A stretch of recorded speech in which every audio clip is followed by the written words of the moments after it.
Hello বন্ধুরা, তোমরা সবাই কেমন আছো? আশা করছি সবাই খুব ভালো আছো, আমিও ভালো আছি। তো এই দেখো খাবার বেড়ে নিয়ে বসে গিয়েছি। তোমাদের দাদাভাই আসছে না। এখানে ডাল আছে, লাউয়ের ডগা দিয়ে, কচুর লতি আছে, পাবদা মাছ, আর এখানে আছে বিট কাটা। তো খেয়ে দিয়ে কী করতে বসে গেছি চলো দেখাই। খেয়ে দিয়ে বসে গেছি ঘি বানাতে। তো একটা দাদাভাইয়ের অর্ডার ছিল 1 কেজি ঘি নেবে, কিন্তু আমি তো 1 কেজি ঘি দিতে পারিনি। এখানে দেখতে পাচ্ছ, এখানে সম্পূর্ণ 500 গ্রাম ঘি তৈরি হয়েছিল এই বাটারটা থেকে। তো বাটারটা কীভাবে তৈরি করেছি সেটা তোমাদের সঙ্গে শেয়ার করতে পারিনি, কিন্তু যদি তোমরা চাও কীভাবে বাটার তৈরি করি আমাকে অবশ্যই কমেন্টে জানিও, আমি অবশ্যই বলবো কীভাবে বাটারটা তৈরি করি। এদিকে আমি গুলের উনানটা ধরিয়ে বসিয়ে দিয়েছি বাটারটা কড়াইয়ের মধ্যে।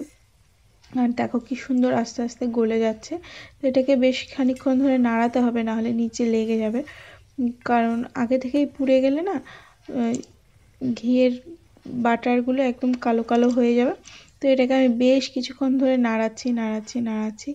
বলে না যার ভাগ্যে থাকে সেই নেয়, ভাগ্যে না থাকলে হয় না। তো যে দাদাভাইটা আমাকে ঘিয়ের অর্ডারটা দিয়েছিল তিনি বেশ কয়েকদিন ধরে আসেনি।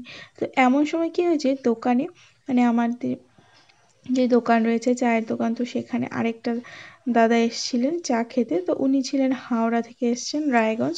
তো রায়গঞ্জে কোনো একটা শোরুমের ইনচার্জ বা কিছু ম্যানেজার হিসেবে কাজ করেন উনি। তো সেদিন তার আগের দিন এসছেন, এসে ঘিটা দেখেছে। তো বলছে আমাকে ঘিটা দিয়ে দিন। আমি বলছি না দাদা ভাই, এটা তো কারো অর্ডার আছে। বলে ওনাকে না হয় পরে দেবেন, আমি তো দূর থেকে এসেছি, আমি চলে যাবো, বেশ কিছুদিন পরে আসি। তো বললাম যে ঠিক আছে, আরেক দিন দেখি, যদি না আসে তাহলে আপনাকে ঘিটা দিয়ে দেবো। ঠিক পরের দিনই আবার উনি এসছেন, আর এসেই ওনার 9টার সময় বাস রয়েছে, তো উনি চলে যাবে। তো ঠিক সেই মুহূর্তে খুব জোরাজুরি যে আমাকেই দিয়ে দেন।